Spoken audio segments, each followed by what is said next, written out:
Tonight, good news for Charlotte meteorologists fighting to improve the weather radar in the region. Their goal to prevent scenes like this in Mount Ulla from last month, where a tornado touched down, causing widespread damage. That is not the video we were expecting there.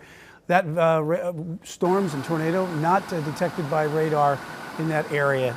And tonight, the fight to put an eye on those blind spots is a little easier after members of Congress overwhelmingly passed a bill to put weather radar in Charlotte. Queen City News reporter Shakira Speaks is live right here in our satellite center. So Shakira, how does this affect neighbors? Well, Alicia, just like you were hearing Tara say, weather is one of the biggest things, the biggest important things that happens to us throughout our day. It affects our entire day. And with heavy rain coming in tomorrow, it really helps when our local meteorologists like Tara, Ted, Andrew, Jen, they can have the best tools and resources to give to us with the information. So this bill that was just passed by the House is aimed at making sure that weather officials ensure larger areas like Charlotte have the best tools in place to keep people safe.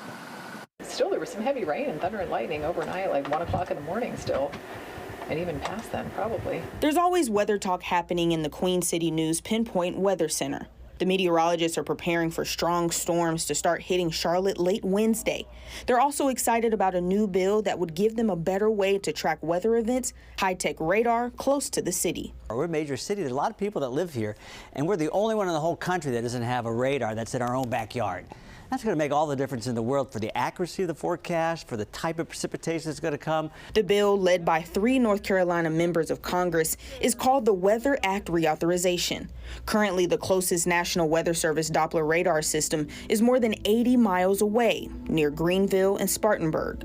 House Bill 6073 would have weather authorities prioritize current radar gaps when deciding where to place the new systems. That's the SPC. Queen City News Chief Meteorologist Tara Lane says it would really help in helping to predict weather events like the F0 tornado that hit Mount Ulla in April. I have heard the tornado siren before, but I did not last night. It could have helped. That particular thunderstorm, there was a severe thunderstorm warning with a tornado possible wording within that warning, but there wasn't an official tornado warning at the time. So again, having a radar to fill that gap could allow the National Weather Service to see a little more of that detail and possibly, could have issued that tornado warning on that storm.